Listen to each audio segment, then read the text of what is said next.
Padre Toninho, posso visitar uma igreja evangélica, mesmo sendo católico, para acompanhar o amigo? E se posso, quais os cuidados que eu devo ter? Olha, muitas pessoas já me procuraram com essa dúvida.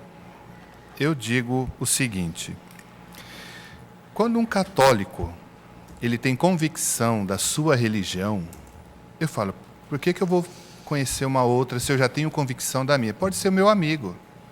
Falar, você é meu amigo, tá bom, você participa lá, eu participo aqui. Eu tenho muitas vezes, eu já oriento umas pessoas nesse sentido. Se eu sou católico, eu tenho que estar convicto da minha religião, né, da minha posição como católico, porque se eu vou lá, eu vou ver coisas que eu não vou concordar, por mais que a pessoa seja meu amigo, né? Então, nós temos que ter a nossa postura. Né? Se eu sou católico, então é na igreja católica que eu fico. Eu fiquei pensando se esse amigo vai com ele na missa. Exatamente. Você também ficou pensando, Celiano? Você está aqui atrás de nós? Exatamente.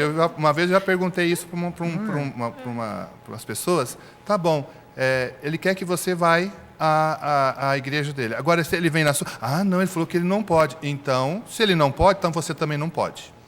Pergunta, então, tipo, como a gente fala, e não deve falar não, eu vou falar agora, curta e grossa. Católico deve visitar cultos evangélicos? Não. Na minha opinião, por que não, padre? Porque, olha, se eu já tenho convicção da minha religião, o que eu vou fazer lá? Respeito quem é senhor de outras confissões, mas, nesse sentido, o nosso sim tem que ser um sim, não é mais ou menos. Ou eu sou católico e participo ativamente da minha igreja, da minha comunidade, eu não tenho necessidade de ir para um culto evangélico, mesmo que eu seja amigo da outra pessoa. Vou puxar aqui a língua do Márcio, que ele já... Márcio, eu conheço você pela sua respiração. Daqui eu ouço o Márcio... Não fica me denunciando, por favor. Mas eu te denuncio. Márcio, deixa eu colocar mais uma coisa. Por favor.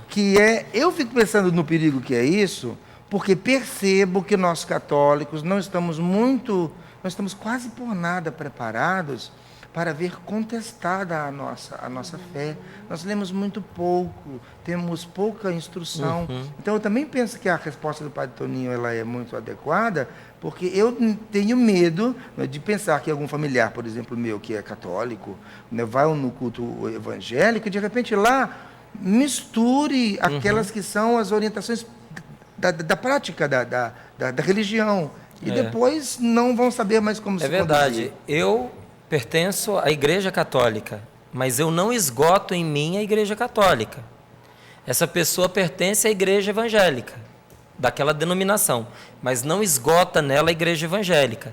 Então, mesmo eu tendo a formação que eu tenho, o estudo que eu tenho, eu posso encontrar nesta igreja alguém não mais preparado do que a Igreja Católica, mas mais preparado do que eu. E ali, com seus argumentos, me dobrar. Não é?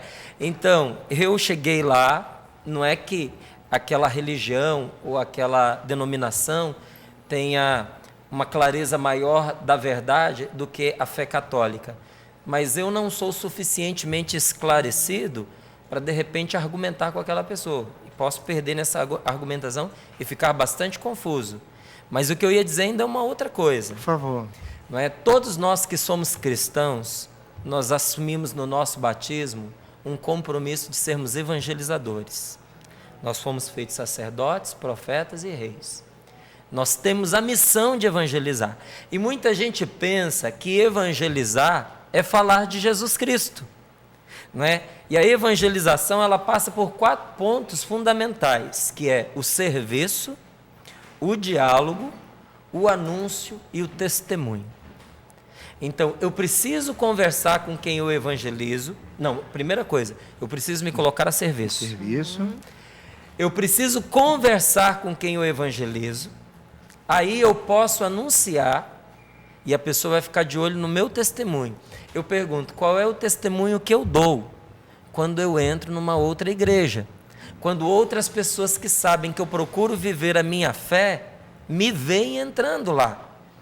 Essas pessoas podem estar fora do contexto, até do desejo que eu tenho de contemplar um amigo, de não desagradar uma pessoa e entenderem em você uma mudança de religião ou que a coisa pode acontecer dessa forma.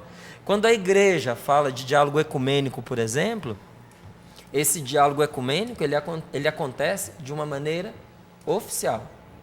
não é? Então, existe das duas partes, da Igreja Católica e daquela outra denominação, não é? Um encontro oficial. É claro para as duas partes de que o encontro é ecumênico, tem regras para se respeitar, para que uma e outra sensibilidade não seja ferida. É diferente de eu passar por a minha livre e espontânea vontade, no desejo de agradar uma pessoa a frequentar um culto, né? Eu estou comunicando alguma coisa com isso. Obrigado, Márcio. Uma coisa muito bacana da gente tratar aqui no Trocando Ideias, quem sabe o mais breve possível a gente faz isso, não são temas fáceis não, mas o Márcio já sinalizou aí, que é ecumenismo e diálogo interreligioso. Delicado. Quem sabe a gente um dia conversa sobre isso. Toma nota aí, dona Ellen, faz favor. Só para complementar aquilo que o Márcio disse, nós temos o chamado CONIC na igreja, é o Conselho Nacional das Igrejas Cristãs, onde já tivemos 2 campanhas da fraternidade ecumênicas, não é? Como o Márcio disse, é algo oficial, não é? Então, é nesse sentido que nós católicos temos que estar conscientes, né? A Igreja Católica, ela fala de o diálogo, né? O ecumenismo, é para isso, aquilo que nos une, não aquilo que nos separa. Então, nós temos que deixar bem claro isso, né, para quem está nos assistindo. Ok, obrigado. Eliane, pode tomar um respiro maior aí, porque a Mariana tem a próxima pergunta para o Márcio e depois a gente vai contigo. Não é isso, Mariana? É isso mesmo, vamos lá. É uma pergunta do Pedro, ele tem 19 anos e é de Brasília. Obrigado, Pedro, Meu por dizer a conterrâneo. idade. Seu conterrâneo, Abraço, Márcio. Pedro. Ele fala o seguinte, Márcio, participo de uma comunidade nascente, só que é uma comunidade muito nova e eu não tenho certeza da minha vocação, do meu chamado de Deus para ela. Como fazer esse discernimento vocacional? Obrigado, Pedro, pela pergunta. Márcio. Olha, se você tiver um diretor espiritual para te acompanhar, vai ser uma coisa muito boa para você, né? Porque você não tem certeza da vocação, você é jovem, além de estar fazendo o seu discernimento vocacional, a sua comunidade ela está acontecendo agora. É muito importante ter um olhar de fora, um olhar experiente, de alguém que já caminhou na própria vocação para ir apontando a você algumas luzes nesse caminho. Eu acho que esse processo de discernimento, ele é um processo de conhecimento. Você conhecer melhor a comunidade, não tem problema nenhum, não é? Eu acredito que o que não deve acontecer para já é você assumir um vínculo com esta comunidade quando você não tem certeza da sua pertença a ela e a própria comunidade ainda não tem certeza dos caminhos que Deus quer para ela, porque ela está acontecendo agora, não é? Então, cultive esse conhecimento, né? Procure viver a sua fé dentro da proposta desse carisma, se isso agrada a você, se você percebe que está em comunhão com o que Deus pede para você. Se faça acompanhar por um diretor espiritual, não é? E o tempo, não é? Juntamente com esse vocacionado, um padre, por exemplo, mais experiente ou um religioso, vai ajudar você a encontrar essa resposta que você está buscando. Mas, sobretudo, não tenha pressa, viu, meu irmão? Não tenha pressa. Vá com tranquilidade, você é jovem, não é? E o Espírito Santo vai aproveitar essa juventude em seu favor. Celiane, quem pergunta é Simoneide Correia. Ela fala assim, gostaria de saber como orientar uma criança de 8 anos que mente frequentemente. Eu lembro de uma historinha que minha mãe me contava. Conta, Celiane. Olha que interessante. O que a sua mãe contava? Historinha que ela viu na escola, no tempo da escola, de um menino que contava mentiras. E eles iam toda tarde após a aula para um rio nadar. E aí ele ficava gritando, estou me afogando, estou me afogando. Aí os coleguinhas desesperados pulavam no rio para salvá-lo aí ele saía todo se gabando, dizendo que não me afoguei não me afoguei. E numa dessas, de fato, o menino estava se afogando, gritou por socorro. E os meninos, aí os coleguinhas não pularam. Mais uma mentira. Mais uma brincadeira. E ele morreu. Então essa historinha, minha mãe conta... É uma mentirinha, né? É uma mentirinha, mas que às vezes é verdadeirinha, né? É quase uma parábola. Pois é. É como uma parábola. E minha mãe educou nós 3 em casa dizendo isso.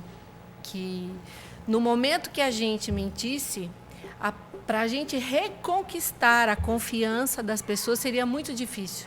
Então, que a gente não fizesse. Eu me lembro disso, menina, 7, 8 anos, a idade que tem essa criança.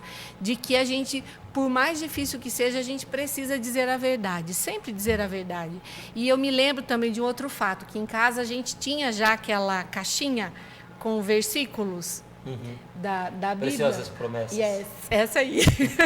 Isso é antigo, hein, Márcio? Ixi. Muito antigo. E a gente rezava o terço toda semana juntos e a gente tirava uma palavrinha. E minha mãe sempre dizia, e às vezes caía essa palavra, de que a verdade vos libertará. Então, isso foi sendo cultivado no nosso coração desde pequeno, de que convém dizer sempre a verdade, mesmo que seja muito difícil. E eu me lembro assim, de uma outra situação, por isso também ela me corrigia, né? Criança está perto, quer se meter em tudo que os adultos estão falando, aí ela contando a história para alguém, eu dizia, é mesmo, mãe, é verdade, eu estava lá. Ela dizia, Celiane, você nem existia, minha filha, nessa época. Então, sempre me corrigindo com jeito para que eu aprendesse que, de fato, convém a verdade. Celiane, a sua resposta, né, então, ela está indicando, na verdade, para essa mãe e para muitas famílias, que uma criança, na verdade, quando ela começa a mentir, ela está vivendo um pouco do de fruto... Não, e também, o que eu quero dizer, não é isso não, do fruto de um ambiente onde falta verdade. Porque também. As crianças, elas são Aprendem imitadoras, por não é? imitação. Então eu fiquei aqui pensando, Márcio e Padre Toninho e Celiane, e a Mariana também, se quiser participar com a gente, né? Onde é que essa criança está aprendendo a mentir? Será que é na escola? Será que é em casa? Porque às vezes pais se comportam de certo modo, né, que acabam por orientar um comportamento nos filhos Exatamente. inadequado. É, o professor E o filho Felipe diz assim, mas mãe, eu vejo o telefone tocando e você diz dizendo assim, que se não estou. for fulano de tal, diga que eu não estou. Exatamente. Então as crianças vão aprender a mentir dentro de casa. Isso mesmo. Eu me lembrei de uma frase do professor Felipe que diz que os defeitos dos nossos filhos são filhos dos nossos defeitos. Ai, meu Deus, repete que essa aí a gente tem que até anotar. Os defeitos dos nossos filhos são filhos dos nossos defeitos. Eu estou sugerindo que essa mãe, então, dê uma revisada sobre Geral. a relação com a verdade no dia a dia, nas Exatamente. coisas mais simples que eles têm em casa. Isso Qual é a mesmo. sua dica? O que ela tem Exatamente. que fazer, além disso? Então, se eles têm esse costume, eles vão ter que se rever. Então, vai partir da correção dela, do esposo, se existe essa situação.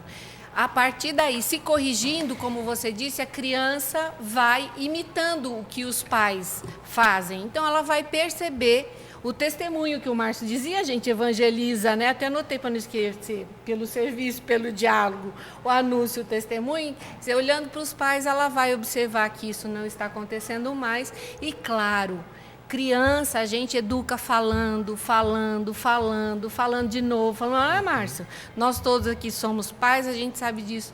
No mesmo dia, quantas vezes a gente precisa repetir a mesma coisa? Então, não desistir de estar corrigindo. Mas eu já vi essa situação que você disse. A mãe, isso próximo lá de casa, parentes, a mãe com a filha no médico dizendo exatamente isso. Precisa apressar, porque o pai está lá em casa esperando no consultório. Aí a filha olhou para mim e falou assim, mamãe, mas o papai está trabalhando.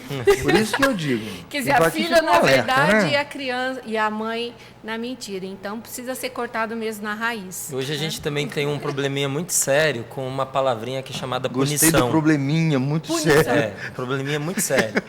Essa é boa. Tem a ver com a palavra punição. Porque muita gente associa a punição à agressividade, à violência física. E punir é você tornar o erro mais difícil. Então, como é que você reeduca? Dificultando o erro e facilitando o acerto. Então, a criança mente. Todas as vezes que a criança mentir, é preciso criar uma dificuldade em relação à mentira. Por exemplo, reparar a mentira que foi dita. Mentiu para o fulano? Vai pegar o telefone agora aqui na frente da mamãe, ou vamos lá na casa do fulano. Não, mãe, eu tenho vergonha.